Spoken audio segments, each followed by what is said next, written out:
गणित हिंदी वचन भाग 3 पाठ 16 पानी की कहानी के प्रश्नोत्तर। फर्स्ट क्वेश्चन है, लेखक को ओस की बूंद कहाँ मिली? आंसर देखते हैं। लेखक को बेर की झाड़ी पर ओस की बूंद मिली। नेक्स्ट क्वेश्चन है, ओस की बूंद क्रोध और घृणा से क्यों कांप उठी?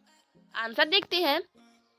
पेड़ों की जड़ों में निकले रोए द्वारा जल की बूंदों को बलपूर्वक धरती के भूभाग से खींच लाना व उनको खा जाना याद करते ही बूंद क्रोध और घृणा से भर उठी। नेक्स्ट क्वेश्चन देखते हैं, हाइड्रोजन और ऑक्सीजन को पानी ने अपना पूर्वज पुरखा क्यों कहा है? क्योंकि हम सब जानते हैं वाटर का जो फॉर्मूला होता है वो H2O होता है, तो वो हाइड्रोजन और ऑक्सीजन से मिलकर ही बना होता है।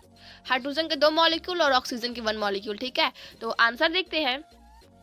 जब ब्रह्मांड में पृथ्वी व उसके साथी ग्रहों का उद्गम नहीं हुआ था, उस समय ब्रह्मांड में हाइड्रोजन और ऑक्सीजन 2 गैस लपटों की तरह विद्यमान थे। ऑक्सीजन और हाइड्रोजन के बीच रासायनिक क्रिया होने से दोनों का संयोग हुआ, जिससे पानी का जन्म हुआ। इसलिए पानी ने इन्हें अपना पूर्वज कहा है। और अगर आपको और सरल भाषा में इसका आंसर लिखना है तो ऐसे ही लिख सकते हैं, हाइड्रोजन और ऑक्सीजन के मिलने से पानी बनता है, इसलिए पानी ने इनको अपना पूर्वज कहा है। ठीक है, नेक्स्ट क्वेश्चन देखते हैं।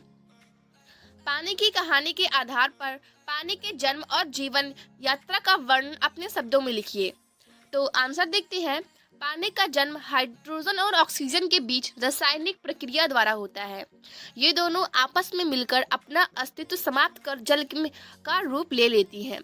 ऑक्सीजन और हाइड्रोजन जो होते हैं। ठीक है, सर्वप्रथम बूंद भाप के रूप में पृथ्वी के वातावरण में इर्द गिर्द घूमती हैं। तत्पश्चात ठोस बर्फ के रूप में विद्यमान हो जाती है। समुद्र से होती हुई वह गर्म धारा से मिलकर ठोस रूप को त्याग कर जल का रूप ले लेती हैं। नेक्स्ट क्वेश्चन देखते हैं। कहानी के अंत और आरंभ के हिस्से को स्वयं पढ़कर देखें और बताइए कि ओस की बूंद लेखक को आप बीती सुनाते हुए किसकी प्रतीक्षा कर रही हैं? आंसर है, ओस की बूंद सूर्य उदय की प्रतीक्षा कर रही हैं। नेक्स्ट क्वेश्चन देखते हैं। समुद्र के तट पर बसे नगरों में अधिक ठंड और अधिक गर्मी क्यों नहीं पड़ती है? आंसर है, समुद्र के तट पर बसे नगरों में अधिक ठंड और अधिक गर्मी इसलिए नहीं पड़ती है क्योंकि पानी के कारण समुद्र के किनारे या नजदीक के वातावरण